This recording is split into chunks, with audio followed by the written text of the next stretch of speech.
आप सभी का स्वागत है आपकी अपनी केमिस्ट्री की क्लास में। तो आज हम शुरू करते हैं बच्चों ग्रुप 17 के फर्स्ट पार्ट है। कल थोड़ी सी चीज़ हमने इसकी डिस्कस भी कर ली थी। फ्लोरीन, क्लोरीन, ब्रोमीन, आयोडीन, एस्टेटीन ये सभी इसी वर्ग में आते हैं। इन्हें हम हैलोजन वर्ग भी कहते हैं, लवण बनाने वाले तत्व। आयतम कोश में इलेक्ट्रॉन 7 होते हैं। NH2NP5 काउंट कर लीजिए, 5 और 2 7। फ्लोरीन, क्लोरीन, ब्रोमीन, आयोडीन, ये एस्टेटीन। ये अभी आपको अब अच्छे से याद हो गए होंगे किस तरह से इनको लिखना होता है। 4 से 1 कम 3, 5 से 1 कम 4 और यहाँ से 5 से पहले 4।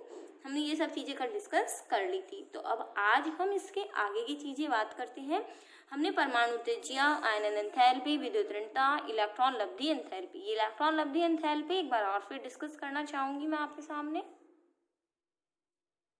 बच्चों इलेक्ट्रॉन लब्धि एंथैल्पी हमने आपको बताई थी कि यहाँ से ही अपना परमाणु है, अगर एक इलेक्ट्रॉन ग्रहण किया जाए तो निकलने वाली जो ऊर्जा होती है उसे हम क्या कहते हैं, इलेक्ट्रॉन लब्धि एंथैल्पी। दूसरी चीज बच्चों, जो परमाणु जितना जल्दी इलेक्ट्रॉन को ग्रहण करता है, जो परमाणु जितना जल्दी इलेक्ट्रॉन को ग्रहण करता है उससे निकलने वाली ऊर्जा भी उतनी ही ज्यादा होती है।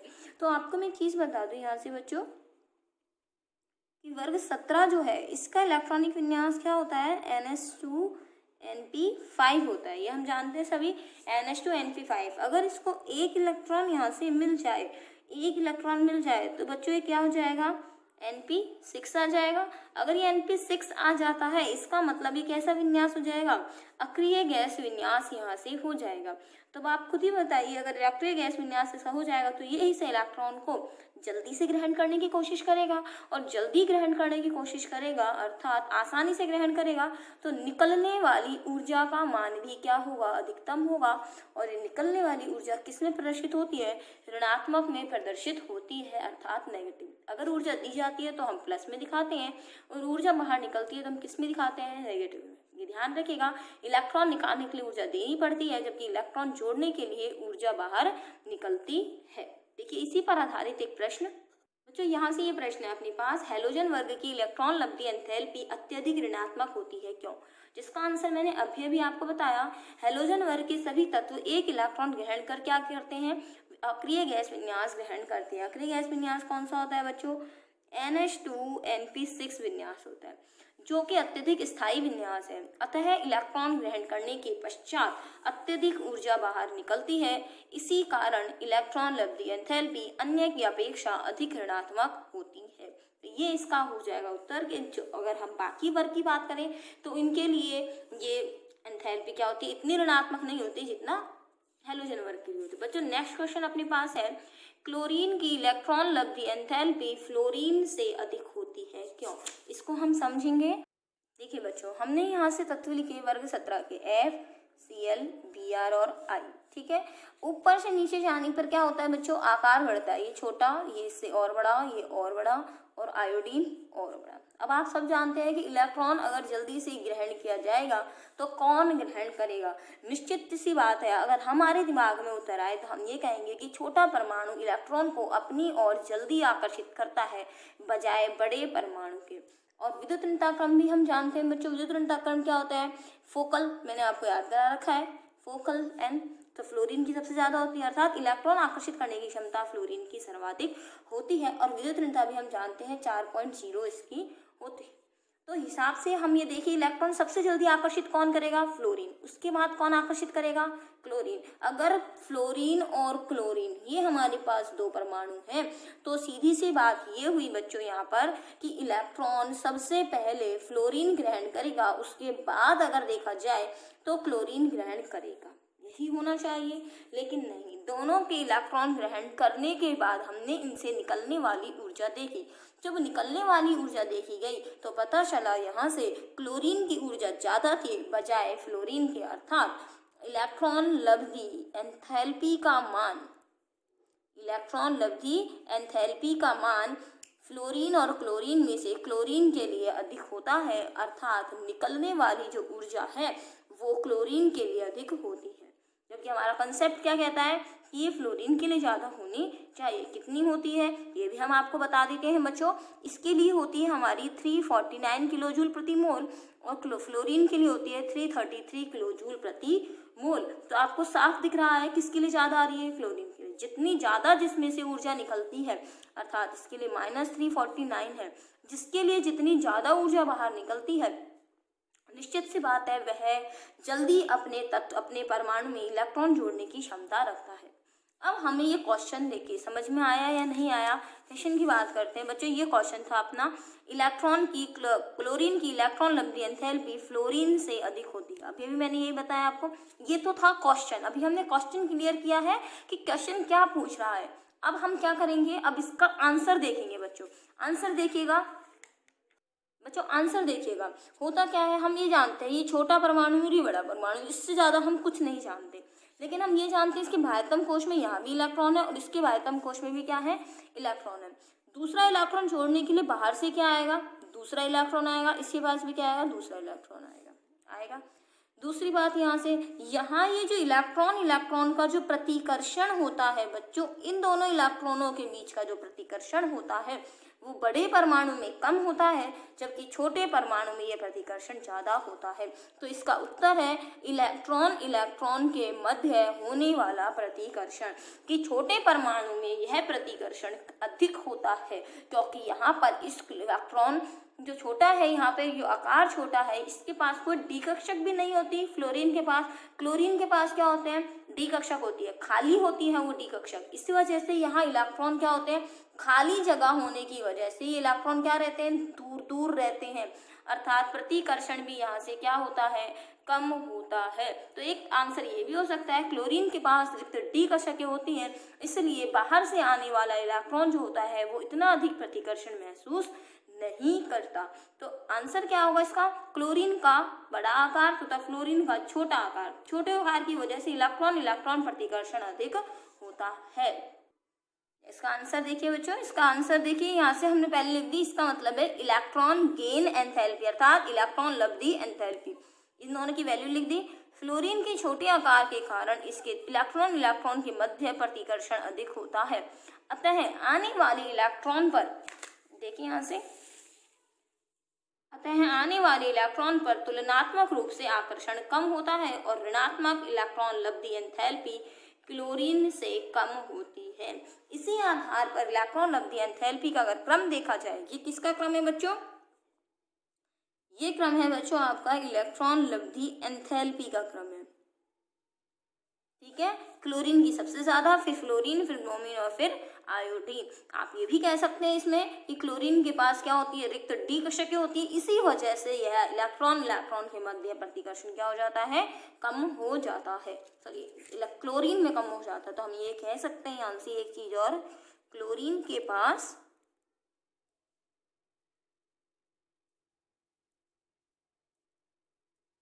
रिक्त डी कक्षक होने के कारण आने वाला इलेक्ट्रॉन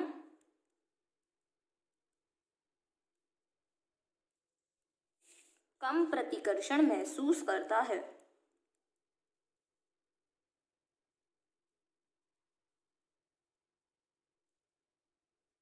ठीक है, तो ये भी आंसर आप इसके साथ जोड़ सकते हैं। अतः क्लोरीन की इलेक्ट्रॉन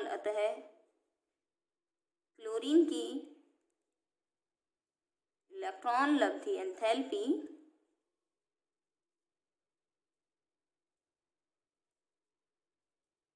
अधिक है।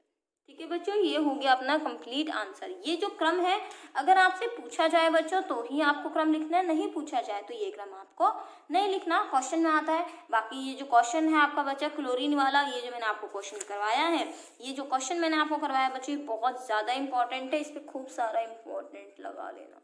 ये आपका बोर्ड एग्जाम में भी आया हुआ क्वेश्चन है जहाँ तक मुझे ध्यान है, लेकिन ये क्वेश्चन है बहुत इंपॉर्टेंट। आगे देखिए नेक्स्ट क्वेश्चन क्या पढ़ते हैं हम बच्चों। नेक्स्ट क्वेश्चन है, सभी हैलोजन रंगीन होते हैं क्यों। आपको पता है फ्लोरीन जो गैस है ये भी कलरफुल है अपने पास, क्लोरीन गैस है ये भी हरी पीले रंग की होती है, और हम बता देना आगे ब्रोमीन है लाल भूरे रंग की, आयोडीन ये पर्पल कलर की होती है। तो हेलोजन्स होते हैं मोस्टली कलरफुल होते हैं। कलर का आंसर हम 11th क्लास में भी पढ़े थे। कलर का आंसर क्या होता है बच्चों कि बाह्यतम कोश में उपस्थित इलेक्ट्रॉन वो क्या करता है, दृश्य प्रकाश से ऊर्जा ग्रहण करता है और उस ऊर्जा को ग्रहण करके वापस से इलेक्ट्रॉन कहाँ आते हैं, निम्न ऊर्जा स्तर पर आते हैं। देखिए यहाँ से बच्चों हम इसको ऐसे पढ़ते थे कि ये अपने पास क्या होता था, परमाणु होता था, इसमें क्या होता था, इलेक्ट्रॉन। जैसे हम यहाँ से क्या करते हैं, यहाँ से ऊर्जा आई, जैसे ही ऊर्जा यहाँ से मिलती है ये इलेक्ट्रॉन कहाँ जाता है, उच्च ऊर्जा स्तर पर जाता है और वापस इसी ऊर्जा का विकिरण करते हुए अपने स्तर पर लौट आता है। तो यहाँ से ये जो ऊर्जा बाहर निकलती है, ये जो ऊर्जा बाहर निकलती है यही हमें दिखाई देती है, इसीलिए कलरफुल होते हैं। तो बाह्यतम कोश के इलेक्ट्रॉन क्या होते हैं, उत्तेजित होते हैं और उसी वजह से हमें ऊर्जा का रंग यहाँ से दिखाई देता है। तो आंसर नोट कर लीजिए इसका, ये बोर्ड में आया हुआ क्वेश्चन है आपका एग्जाम में कि दृश्य प्रकाश विकिरण का उत्सर्जन करते हैं, बाह्यतम कक्षा के इलेक्ट्रॉन उस अवशोषित विकिरण को उत्तेजित करके उच्च ऊर्जा स्तर में जाते हैं, फिर वापस आते हैं, इसी वजह से क्या करते हैं, रंग प्रदर्शित करते हैं। तो बच्चों बहुत इंपॉर्टेंट है, पहले भी क्वेश्चन पेपर में आ चुका है। बच्चों क्वेश्चन देखिए, क्लोरीन की बंध वियोजन एंथैल्पी F2 से अधिक होती है, क्यों? अब आपको यहाँ पर ये क्वेश्चन थोड़ा सा अजीब लगेगा, क्लोरीन की बंध वियोजन एंथैल्पी, बंध वियोजन का मतलब किसकी चीज कह रहा है, ये देखिए थोड़ा सा समझते हैं हम इस क्वेश्चन को। तो क्वेश्चन का आंसर निकालने से पहले हम क्वेश्चन को समझेंगे। वो आपसे क्या पूछना चाह रहा है, ये दो है ClCl और ये क्या है हमारा F और F। आपसे ये कह रहा है कि बंध वियोजन एंथैल्पी अर्थात इस बंध को तोड़ने के लिए दी गई ऊर्जा, वो कह रहा है कि ये बंध तोड़ने के लिए जो दी गई ऊर्जा है वो क्लोरीन के लिए ज्यादा है और तथा F2 के लिए कम है, क्यों? अब मैं आपको एक चीज बता दूं, ये क्लोरीन है, यहां से यहां तक की बंध लंबाई हो गई। फ्लोरीन क्योंकि इससे छोटा होता है तो हमने ऐसा दिखा दिया। आपके अनुसार भाई ये बड़ा परमाणु है और ये कैसा है, इसके अंदर छोटा है। जब बड़ा परमाणु होता है तो उसकी बंध लंबाई क्या होती है, ज्यादा होती है। अब तक मैं आपको यही समझाती आई हूँ, इसकी बंध लंबाई ज्यादा है निश्चित रूप से और इसकी बंध लंबाई क्या है, कम है। फिर भी ये छोटा वाला बंध है ना, ये तो जल्दी टूट रहा है बजाय इसके, मतलब ये देर से टूट रहा है और ये पहले टूट रहा है। अब हमने जो पहले कॉन्सेप्ट पढ़े हुए हैं उसके अनुसार तो ये कॉन्सेप्ट क्या हो गया, रॉन्ग हो गया, क्योंकि हमने क्या सिखाया है कि एंथैल्पी अगर बॉन्ड लेंथ ज्यादा है, बंध लंबाई अगर ज्यादा है, बॉन्ड लेंथ अगर ज्यादा है तो वो क्या होता है, वो जल्दी टूटता है बजाय छोटे के। हमने यही पढ़ा है। अब इसका आंसर क्या है बच्चों, इसका आंसर ये है क्योंकि फ्लोरीन में हम जानते हैं इसकी बाह्यतम कोश में कितने Lp होते हैं, इसमें 3 Lp होता है। जैसे इसका 2s2 2p5 होता है बाह्यतम कोश का विन्यास, ये देखिए 1 2 3 4 और ये 5, कितने Lp है, 1 Lp 2 Lp 3 Lp, 3 Lp है इसके पास, तो यहाँ 3 Lp दिखा दिए, ये 3 Lp दिखा दिए, ठीक है। क्लोरीन के पास भी यही 3 Lp है, लेकिन क्लोरीन में क्या होती हैं, रिक्त डी कक्षा के होती हैं। इसी ही वजह से यहाँ छोटा आकार एक तो क्या है, छोटा है, ऊपर से बहुत सारे इलेक्ट्रॉन, ये फ्लोरीन का आकार क्या है, छोटा है और ऊपर से बहुत सारे इलेक्ट्रॉन क्या है, पास पास जमा है। जब बहुत सारे इलेक्ट्रॉन पास पास जमा हो जाएंगे तो इसका मतलब इलेक्ट्रॉन के मध्य प्रतिकर्षण क्या होगा, बढ़ जाएगा। इसीलिए फ्लोरीन की छोटे आकार की वजह से इनके एलपीज के मध्य प्रतिकर्षण ज्यादा हो जाता है, इसीलिए ये बंध लंबाई जो होती है पहले से ही टूट जाती है, अर्थात ये वाला जो बॉन्ड है ये पहले टूटता है बजाय इसके। जबकि यहाँ पर क्या होते हैं, यहाँ इन इलेक्ट्रॉन के बीच में जो एलपी हमें दिखाई दे रहे हैं, क्योंकि क्लोरीन का क्या होता है बच्चों 3s2 3p5 और बाद में क्या होती है 3d कक्षा रिक्त होती है, 3d में क्या होते हैं 0। इसका मतलब यहाँ से जो p है इसके बाद भी d खाली है, इसीलिए खाली जगह होने के कारण यहाँ से ये जो इलेक्ट्रॉन होते हैं इनके बीच में, ये जो इलेक्ट्रॉन होते हैं इनके बीच में प्रतिकर्षण का जो मान होता है वो कम हो जाता है।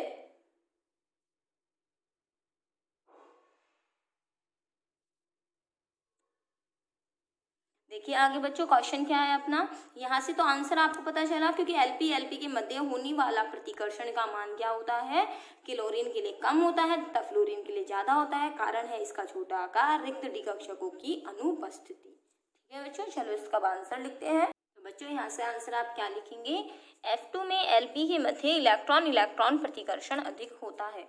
जबकि Cl2 में ये इलेक्ट्रॉन रिक्त डी कक्षकों के कारण इतने निकट नहीं होते। तो इसका मेन आंसर क्या है बच्चों? आपका मेन आंसर है आपका कि F2 में Lp के मध्य इलेक्ट्रॉन इलेक्ट्रॉन प्रतिकर्षण अधिक होता है, जबकि क्लोरीन में यह प्रतिकर्षण अधिक नहीं होता। क्यों नहीं होता? क्योंकि इसके अंदर रिक्त डी कक्षक होते हैं। प्रतिकर्षण ज्यादा होगा बच्चों F2 में अगर, तो ये बंध लंबाई जो आपको दिखाई दे रही है ये इसके बीच में, ये बंध जल्दी टूट जाएगा। ठीक है बच्चों, तो इस तरह से आप यहाँ से इसका आंसर नोट कर सकते हैं इन एलपीज के मध्य। क्वेश्चन बनता है कि वर्ग 17 के तत्वों के मध्य का आप बंध वियोजन एंथैल्पी का क्रम बताइए। इसी से मिलता हुआ क्वेश्चन है बच्चों। ठीक है बच्चों, यहाँ से आप इस वीडियो को पॉज करके इसका आंसर लिख सकते हैं। देखिए अगला प्रश्न बच्चों, अगर क्वेश्चन आ जाए कि इन चारों की बंध वियोजन एंथैल्पी का क्रम लिखिए, तो इतना तो हम जान चुके हैं कि क्लोरीन और फ्लोरीन में से किसकी ज्यादा होती है? Cl2 की ज्यादा होती है। लेकिन एक बात और बता दें, इसमें प्रतिकर्षण इतना ज्यादा होता है कि क्लोरीन के बाद ब्रोमीन का बंध भी जल्दी से नहीं टूटता। इन दोनों से पहले किसका बंध टूटता है? F2 का बंध टूटता है। और सबसे लास्ट में अपना क्या आ गया? आयोडीन, अर्थात सबसे पहले आयोडीन, उसके बाद फ्लोरीन, उसके बाद ब्रोमीन, और सबसे देर में सबसे मजबूत जो बंध होता है वो किसका होता है? क्लोरीन का। आंसर में मैं आपको इतना बता दूं अगर इसको बाय नॉलेज के लिए, तो ये बच्चों होता है 342.6 और ये होता है 158.8। इसके लिए इतनी ऊर्जा चाहिए, जबकि क्लोरीन के लिए 242 किलो जूल की ऊर्जा चाहिए और ब्रोमीन के लिए चाहिए लगभग 192 किलो जूल की ऊर्जा। तो आप खुद ही देख सकते हैं, तो इतनी ऊर्जा इनके बंध को तोड़ने के लिए चाहिए। एक चीज और बच्चों यहीं की यहीं आप लिख लीजिए कि अपन 11 में पढ़ चुके हैं, सबसे अधिक विद्युत ऋणता किसकी होती है? फ्लोरीन की, F की। और सबसे ज्यादा इलेक्ट्रॉन बंधता किसकी होती है? तो वो आएगा बच्चों क्लोरीन की। ये समझ याद रखिएगा, 11th में भी आप पढ़ चुके हैं। हैलोजन प्रबल ऑक्सीकारक होते हैं। बच्चों ऑक्सीकारक का मतलब क्या होता है? बच्चों अपचायक का मतलब होता है इलेक्ट्रॉन त्यागने वाला, ऑक्सीकारक का मतलब होता है इलेक्ट्रॉन ग्रहण करने वाला। यह ध्यान रखिएगा, ऑक्सीकारक जो इलेक्ट्रॉन ग्रहण करे और अपचायक जो इलेक्ट्रॉन त्याग दे। तो इसका मतलब क्या है? इलेक्ट्रॉन ग्रहण करने वाला। तो इसका आंसर क्या आएगा बच्चों हमारे पास? इसका आंसर होगा कि उच्च इलेक्ट्रॉन बंधुता के कारण। बस आपको इतना सा लिखना है। इलेक्ट्रॉन बंधुता को मैं आपको समझा चुकी हूँ, उच्च इलेक्ट्रॉन बंधुता के कारण। एक चीज और बच्चों, यहाँ से बंधुता और एंथैल्पी में क्या अंतर है? बंधुता होता है इलेक्ट्रॉन जोड़ने की प्रवृत्ति और एंथैल्पी होता है इलेक्ट्रॉन लब्धि एंथैल्पी। एक बार मैं क्लियर कर दूं आप बच्चों, ये दोनों शब्द क्लियर कर लीजिए। हमारा इसके अंदर मतलब एक ही होता है, लेकिन इसका थोड़ा सा अंतर है इसमें। इलेक्ट्रॉन लब्धि एंथैल्पी का मतलब होता है इलेक्ट्रॉन जोड़ने के बाद निकली ऊर्जा। ठीक है, बाद निकली ऊर्जा, और निकली हुई जो ऊर्जा होती है इलेक्ट्रॉन जोड़ने के बाद निकली हुई ऊर्जा, और जो इलेक्ट्रॉन जोड़ने के बाद जो ऊर्जा निकलती है वो कैसी होती है? नेगेटिव। इसका मतलब इलेक्ट्रॉन लब्धि एंथैल्पी हमेशा कैसी होगी? नेगेटिव होगी। इलेक्ट्रॉन बंधुता का मतलब होता है इलेक्ट्रॉन जोड़ने की प्रवृत्ति, इलेक्ट्रॉन जोड़ने की प्रवृत्ति, और ये हमेशा किस में आती है? पॉजिटिव में आती है। तो ये प्रवृत्ति होती है कि कौन जल्दी इलेक्ट्रॉन जोड़ सकता है, और इलेक्ट्रॉन लब्धि एंथैल्पी क्या होता है? निकली हुई ऊर्जा, जिसको हम ऊर्जा को नेगेटिव में शो करते हैं। तो बच्चों कंफ्यूज मत होइएगा। तो यहाँ से अपना क्वेश्चन यही था कि हैलोजन प्रबल ऑक्सीकारक होते हैं क्योंकि ये इलेक्ट्रॉन जोड़ने की प्रवृत्ति इनकी ज्यादा होती है। और जो क्यों ज्यादा होती है? क्योंकि अक्रिय गैस विन्यास ग्रहण कर लेते हैं। बच्चों अब यहाँ से क्वेश्चन और बनता है कि एक ऐसे प्रबलतम ऑक्सीकारक का नाम बताइए जो हमारा ऑक्सीकारक है। तो यहाँ पे नोट डाल के लिख लेना बच्चों एक चीज, IF2 एक ऐसा अंतर हैलोजन यौगिक है। अंतर हैलोजन यौगिक अभी हम डिटेल में पढ़ेंगे। अंतर हैलोजन यौगिक जो प्रबलतम ऑक्सीकारक है। क्या है बच्चों? प्रबलतम ऑक्सीकारक है।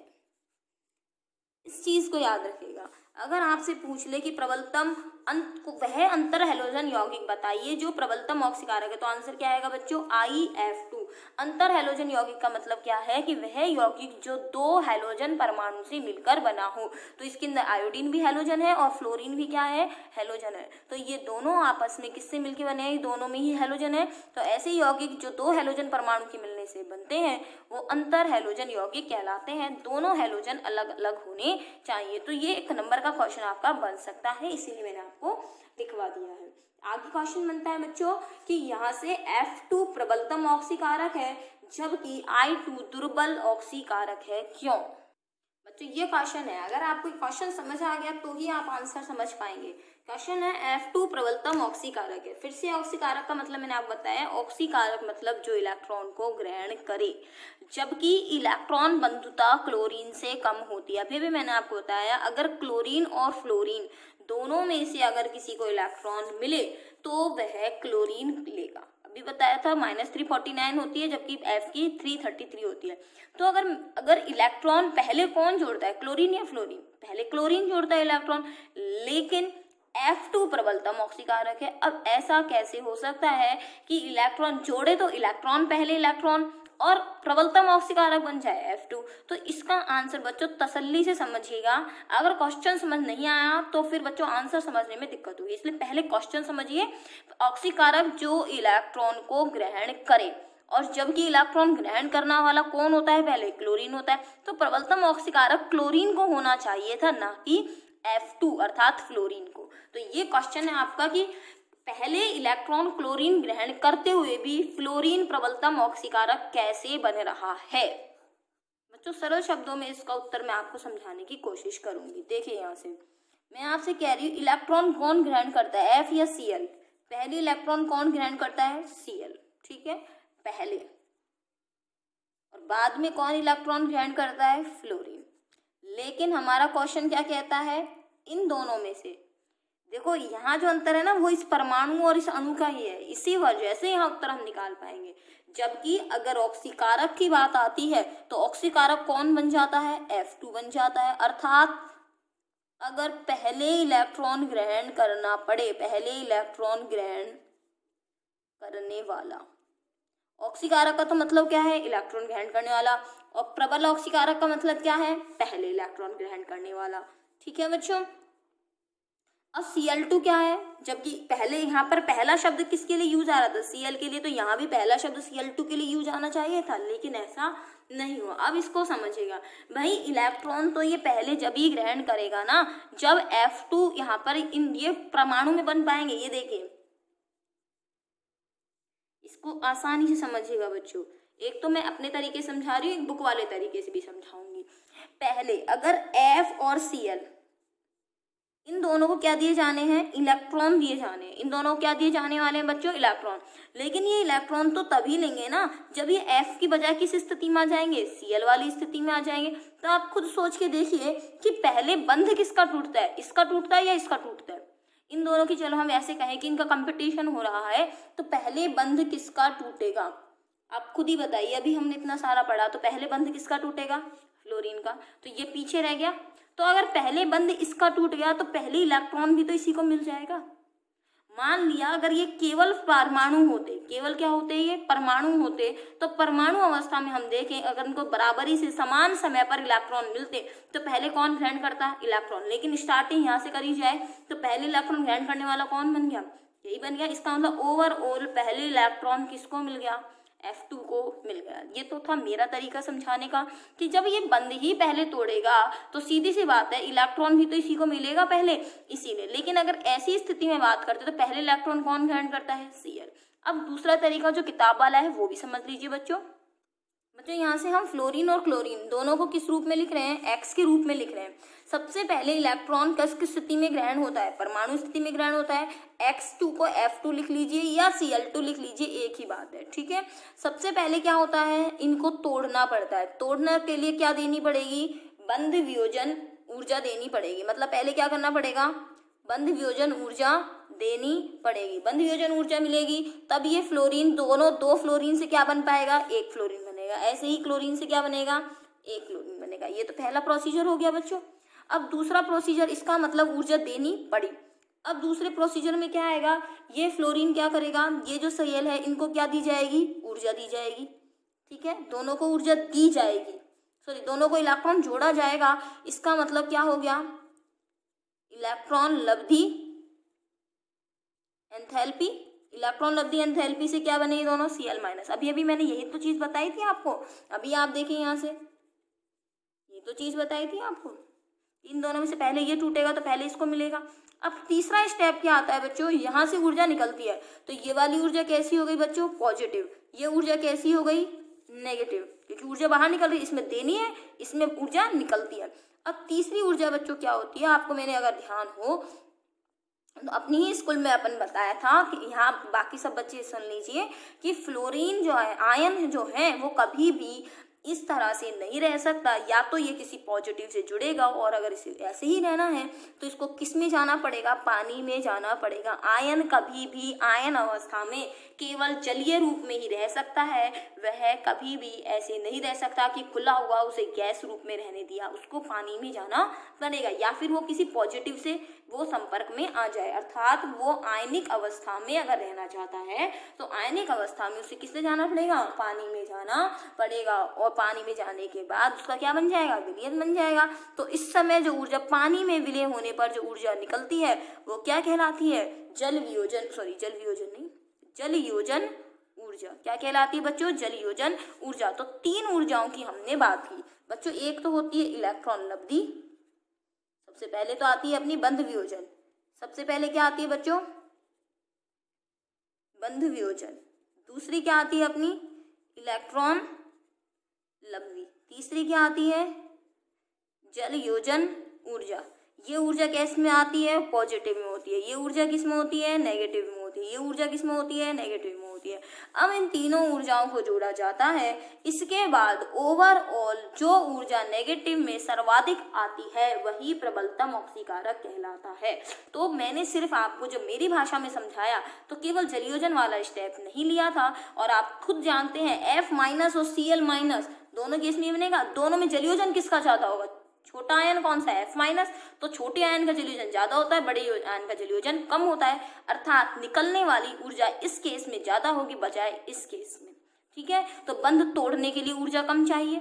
ठीक है, यहाँ पे फ्लोरीन की मैं बात करूं तो यहाँ ऊर्जा कम चाहिए बंध तोड़ने के लिए, छोटा आयन है तो जलयोजन भी ज्यादा होगा, और इलेक्ट्रॉन लब्धि थोड़ी कम निकलती है। क्लोरीन के लिए ये वाली वैल्यू ज्यादा हो जाती है, लेकिन फ्लोरीन के लिए तो ये दोनों वैल्यू जो होती हैं वो इसके फेवर में ही होती है, अर्थात कोई सबसे अच्छे से अच्छा प्रबलतम ऑक्सीकारक हो उसके लिए उसका बंध सबसे पहले टूटे, इलेक्ट्रॉन जोड़ने पर ऊर्जा अधिकतम निकले तथा जलयोजन के बाद ऊर्जा अधिकतम निकले, उस पर निर्भर करती है। तो इन तीनों का योग जिसका सबसे अधिक नेगेटिव आता है वही प्रबलतम ऑक्सीकारक होता है। तो आंसर क्या आएगा अपना F2, इसके लिए ये ऊर्जा ज्यादा आती है बजाय इसके। और जो शुरू में मैंने समझाया आपको बच्चों, वो चीज मैंने आपको ये समझाई, इन दोनों में से जो पहले तोड़ लेगा वो पहले ये तोड़ता है। अगर ये पहले तोड़ेगा तो फ्लोरीन और क्लोरीन में से इलेक्ट्रॉन पहले किसको मिल जाएगा, फ्लोरीन को मिल जाएगा, इसीलिए ये पीछे रह जाएगा, और यहाँ पर इसे हो जाएगा प्रबलतम ऑक्सीकारक और ये रह जाएगा इससे कम। तो ये हुआ बच्चों इसका आंसर। मैंने जो आपको ये वाली चीज समझाई, इस वाली चीज के आधार पर हम कॉपी में आंसर लिखते हैं, और ये चीज हमारी याद रखने के लिए। चलिए आगे लिखते हैं हम इसका आंसर। एक चीज और मैं आपको कहना चाहूंगी, आप अपनी कॉपी में जहां भी आप काम कर रहे हैं उस चीज को, जो मैंने आपको ये चीज समझाई, इसको अपने शब्दों में लिख लीजिए कि ये जितना ज्यादा नेगेटिव आता है उतना ही वो प्रबलतम ऑक्सीकारक होगा। बंध वियोजन तोड़ने के लिए दी गई ऊर्जा, इलेक्ट्रॉन लब्धि इलेक्ट्रॉन को जोड़ने पर निकलने वाली ऊर्जा, जलयोजन पानी में जलयोजित होने के बाद निकली हुई ऊर्जा। ठीक है, तो इसी के बाद क्या निकलता है अपना नेगेटिव आयन, वो नेगेटिव ऊर्जा जितनी ज्यादा होगी वही उसका उतना ही अधिक क्या होगा बच्चों, प्रबलतम ऑक्सीकारक होगा, अर्थात पहले इलेक्ट्रॉन ग्रहण करके स्थायी होने वाला होगा। चलिए अब आंसर लिखते हैं बच्चों। आंसर पे ऐसा है, ये मैंने आपको ये बताया कि फ्लोरीन की इलेक्ट्रॉन बंधुकता कम हो है फिर भी प्रबल ऑक्सीकारक है, क्योंकि इसकी बंध वियोजन एंथैल्पी कम है, जल्दी बंध टूट जाता है। दूसरा, बना हुआ फ्लोरीन आयन जो मैंने बताया था, फ्लोराइड आयन जो बनता है उसका क्या है, जलयोजन ऊर्जा ज्यादा है क्योंकि फ्लोराइड आयन का आकार छोटा होता है। जलयोजन ऊर्जा F- आयन की अधिक है क्योंकि इसका आकार छोटा है। ठीक है बच्चों, तो यहाँ से ही मैंने आपको क्वेश्चन का आंसर समझाने की कोशिश की है। क्वेश्चन नंबर 7 के लिए मुझे जरूर बताइएगा बच्चों कि ये क्वेश्चन आपको समझ में आया या नहीं आया। मैंने बहुत इसको समझाने की कोशिश बहुत की है, हो सकता है समझ में नहीं भी आया तो मुझे बताएं जरूर एक बार कि 7 क्वेश्चन नंबर आपको आया या नहीं आया समझ में। ठीक है, चलिए नेक्स्ट क्वेश्चन बढ़ते हैं हम यहाँ से। देखिए बच्चों, यहाँ से अगर हम फ्लोरीन, क्लोरीन, ब्रोमीन, आयोडीन का अगर इसमें हाइड्रोजन के साथ क्रिया करके यौगिक लिखी तो यही बनेंगे HF, HCl, HBr, HI। आपको क्या बताना है इसमें? अम्ल सामर्थ्य का क्रम बताना है कि अम्लता किसकी ज्यादा होगी। अब यहाँ पर अपना कौन सा कंसेप्ट काम में आएगा आप एक बार सोच लीजिए। अगर आप मेरे आंसर बताने से पहले ही आप बता चुके हैं तो कमेंट बॉक्स में मुझे ये भी बताइएगा। क्वेश्चन नंबर 8 हमें आपके बताने से पहले ही आ गया। चलिए मैं एक्सप्लेन करती हूँ। अम्ल सामर्थ्य का मतलब क्या होता है? अम्ल निकलना। चलो फिर सामर्थ्य नहीं, अम्ल। अम्ल मतलब जो H+ को त्यागेगा, अर्थात इन सब में सबसे पहले H+ कौन त्यागेगा? H वो त्यागेगा जिसका बंध पहले टूटेगा। और किसका बंध टूटेगा? वही बंध लंबाई वाला कंसेप्ट यहाँ से काम में लीजिए बच्चों। बंध लंबाई वाले कंसेप्ट से आप इजीली कर पाएंगे। देखिए कैसे करते हैं हम यहाँ से। देखिए बच्चों, H ये तो छोटा हो गया, ये F हो गया, ठीक है। ये H हो गया अपना और ये थोड़ा अपना हो गया Cl। ये H यहाँ से हो गया अपना, ये Br, ये H और ये हो गया अपना I। तो सबसे ज्यादा बंध लंबाई किसकी हुई? जाहिर सी बात है, अगर इन दोनों को मैं कह दूं तो सबसे ज्यादा बंध लंबाई किसकी है? HI की है। ये दिख रही है हमको बंध लंबाई, और बंध लंबाई जितनी ज्यादा होती है वो उतनी जल्दी ब्रेक हो जाती है। तो बंध लंबाई ज्यादा है, जल्दी ब्रेक होगा, तो इसका मतलब सबसे ज्यादा HI यहाँ पर प्रबल अम्ल होगा, फिर उसके बाद HBr, फिर HCl और फिर HF। अभी क्रम लिखेंगे, उसके बाद आंसर लिखेंगे इसका।